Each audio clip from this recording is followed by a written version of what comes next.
Olá, irmãos, a graça e a paz do Senhor Jesus Cristo, tudo bem com vocês? Quando alguém lhe pergunta sobre a volta do Senhor Jesus, o que é que você responde? Muitas vezes, quando eu pergunto para alguém sobre a vinda do Senhor Jesus, sobre o tempo do fim, muitos me dizem: irmão, o importante é estar preparado. Então eu vejo que essa resposta é uma resposta de fuga, é uma resposta de fuga. Quando alguém não quer conversar sobre o assunto, porque muitas vezes não procurou conhecer ou não está interessado.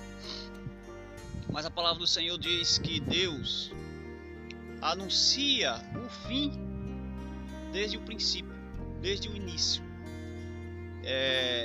Me responda algo. Se não fosse um assunto tão importante, o assunto da volta de Cristo, o assunto do fim, que nós devêssemos buscar com tanta vontade e com tanto interesse, porque Deus falaria tanto desse assunto nos profetas, na criação, em todo o tempo. Vem cá, aqui ó, minha princesa aqui comigo, aí. Então, estamos aqui, né? Então, eu considero que no tempo que estamos vivendo, é um tempo de estudarmos mais a respeito do fim.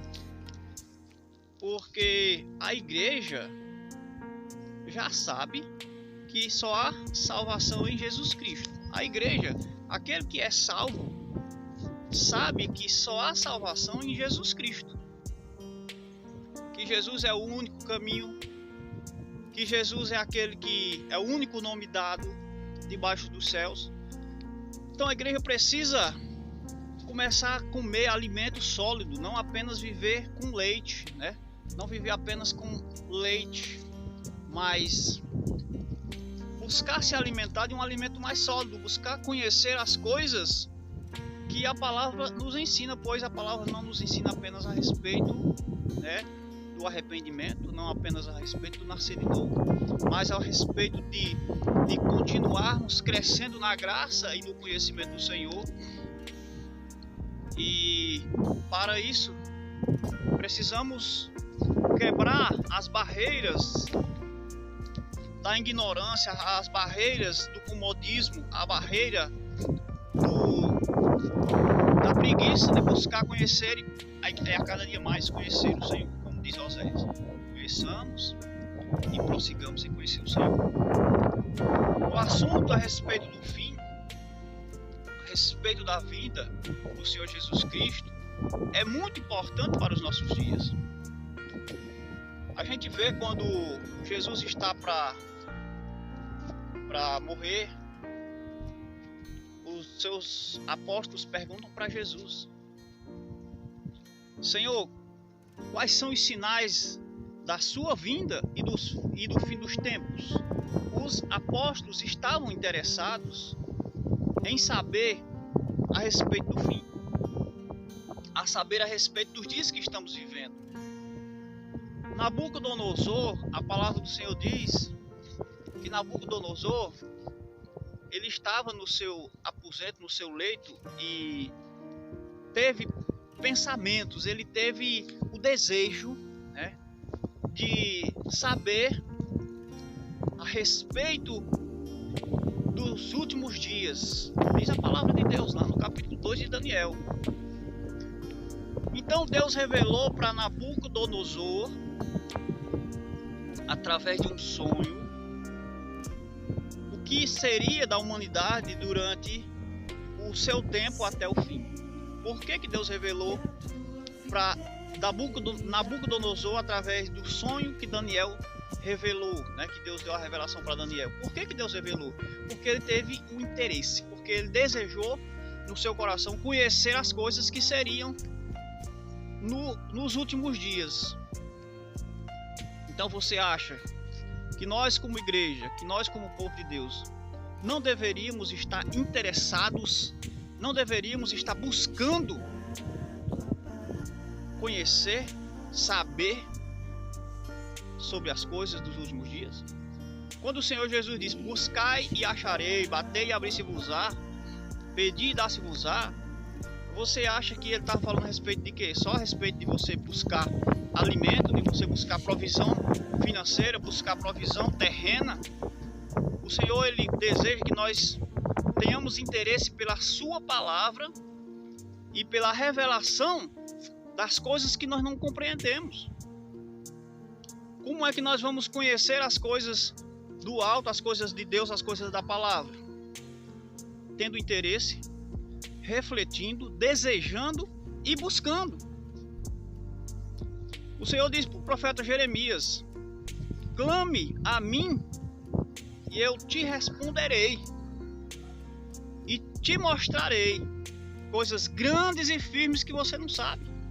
Então, para que nós possamos conhecer coisas grandes e firmes, coisas que estão na palavra, mas que ao nosso entendimento muitas vezes está oculto, mas que o Senhor deseja revelar aos nossos corações, nós precisamos buscar, nós precisamos clamar, nós precisamos almejar em nosso coração conhecer aquilo que Deus quer nos revelar, nos mostrar e quer que nós aprendamos da sua palavra. Então muitos dizem: irmão, o importante é estar preparado. Como é que nós vamos estar preparados para uma coisa que nós nem sabemos o que é exatamente, como é, quando é? Como é que nós vamos estar preparados para algo que nós não conhecemos verdadeiramente? Mesmo muitas vezes conhecendo, tentando se preparar, muitas vezes não estamos preparados. O Senhor Jesus, quando ele foi indagado a respeito dos sinais e da sua vinda e dos últimos dias, a primeira resposta que ele deu para os seus apóstolos, em meio a outras coisas, a primeira coisa que ele disse foi: cuide para que ninguém vos engane. Paulo, em 2 Tessalonicenses, no capítulo 2, quando ele vai falar, quando Paulo vai falar sobre esse assunto, ele chama a atenção do seu público e diz que cuide, diz que de maneira nenhuma ninguém vos engane, porque a vinda do Senhor ainda não é vinda, a vinda do Senhor, ele ainda não está vindo.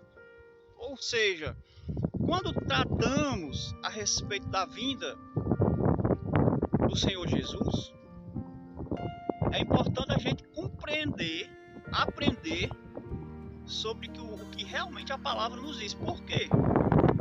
Porque há um grande perigo em compreender ou aprender de forma errada, de sermos enganados. Se não fosse assim, nós não teríamos sido advertidos pelo Senhor Jesus, pelo apóstolo Paulo, pela palavra de Deus, que anuncia o fim desde o princípio. Irmãos, é tempo de acordar, irmãos.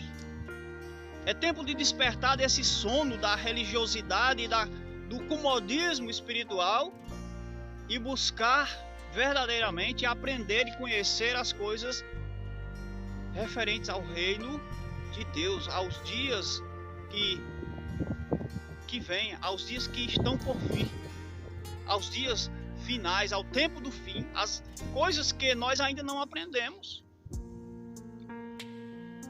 Quando a Oséias diz: conheçamos e prossigamos em seguir ao Senhor, é porque nós precisamos, em conhecer ao Senhor, é porque nós, quanto mais nós conhecermos, melhor para nós, mas ainda é impossível conhecer tudo aqui, porque nós somos limitados e nós mesmos nos limitamos, nós mesmos colocamos barreiras, colocamos impedimentos, colocamos limitações para buscar, para aprender.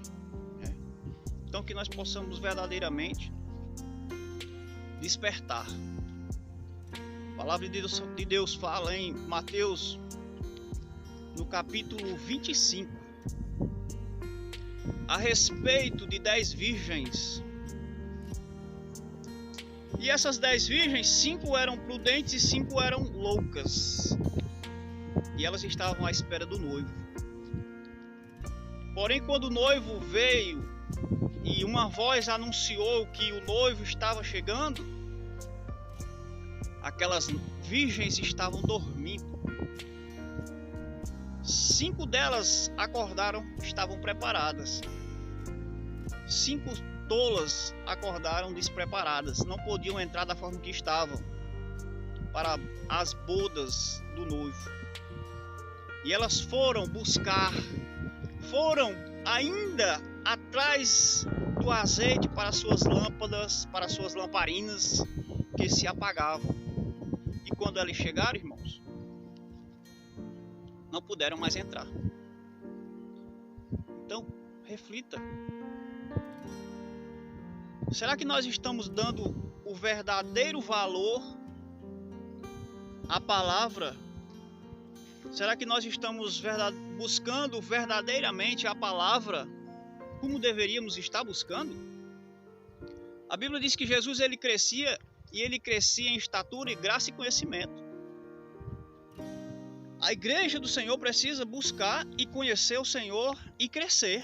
Paulo repreende os coríntios porque eram carnais e viviam como crianças. Não podiam comer um alimento sólido, não podiam se alimentar de coisas mais sólidas. Só podiam beber leite, porque não aguentavam uma palavra mais dura, não aguentavam uma correção, viviam de uma forma carnal.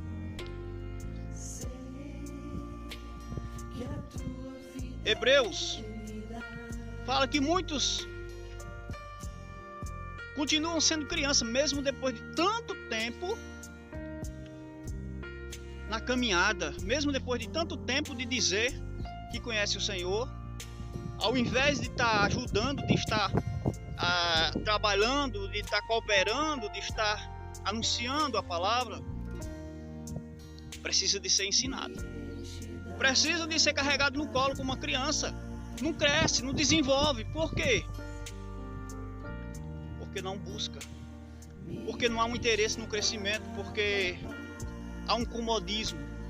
E é necessário, irmãos, que nós despertemos desse comodismo, desse sono, dessa situação de paralisia. E corramos a carreira que nos está proposta. Corramos a carreira que nos está proposta, que é de buscar conhecer a cada dia mais, não só que Jesus Cristo salva, mas que Ele salva e vem buscar um povo que esteja preparado, lavado e remido no sangue do Cordeiro. Aqueles que aguardam a sua vinda para a salvação. Hebreus 9:28. Se você está aí conformado e dizendo, eu estou salvo, eu já confessei, eu já disse, eu creio, eu levantei minha mão, e está aí parado, acomodado, vivendo como um religioso, você está numa situação complicada. Você está numa situação complicada. Olhe para a palavra. Pois a palavra de Deus diz que nós somos salvos pela graça mediante a fé. E Tiago diz que a fé, ela opera obras, ela opera através de obras, ou seja, as obras é a confirmação da nossa fé. Sem obras, a fé é morta. Não existe fé sem obras. Essa conversa de que nós somos salvos somente pela graça e não há mais nada que se possa fazer para ser salvo é furada. Nós somos salvos pela graça, não pelas obras da antiga aliança, né? Não pelas obras dos sacrifícios lá feitos no templo, mas pelas obras de Cristo, pelas obras da fé em Cristo, pelas obras que nós praticamos, olhando para a obra de Cristo lá na cruz em nosso favor. Essas obras que Paulo fala, que nós não somos salvos pelas obras, é pelas obras da lei. pelas obras que os judeus, os israelitas praticavam dos seus sacrifícios para a purificação dos seus pecados, mas que de ano em ano eles teriam que oferecer um sacrifício. Esse sacrifício não salvaria esses homens e nunca salvou, nunca justificou, mas viviam por eles. Mas quando veio o Senhor Jesus Cristo, nós somos salvos pela graça, mediante a fé. Tem obras sim. Precisamos ter obra? Precisamos sim. Obras da fé. Abraão, a Bíblia diz que nós que somos salvos, que somos da fé, somos filhos de Abraão. E Tiago diz que Abraão, para sua fé ter validade, ser validada, ele fez obras. Ele ofereceu o seu filho. O que Deus pediu, ele fez. Ele não fez porque Deus, na hora dele sacrificar o seu filho, Deus deu: pare, eu sei que você realmente crê e obedece, né? Então, as nossas obras de crer e obedecer a palavra de Deus é necessário que se faça. Então, se você está aí achando que está salvo só porque disse: eu levantei o braço e aceitei a Jesus, e parou por aí, meu irmão, acorde, desperte, porque Jesus vai voltar e vai levar um povo transformado, um povo santo e de boas obras. Amém? Que Deus ministre ao seu coração, que Deus possa despertar a cada um de nós daquilo que nos impede de ver, de receber e de aprender das revelações e da palavra de Deus, em nome do Senhor Jesus Cristo. Amém? Se você assistir até aqui, eu peço que você curta lá no nosso canal, compartilhe e abençoe outras vidas com esta mensagem em nome do Senhor Jesus.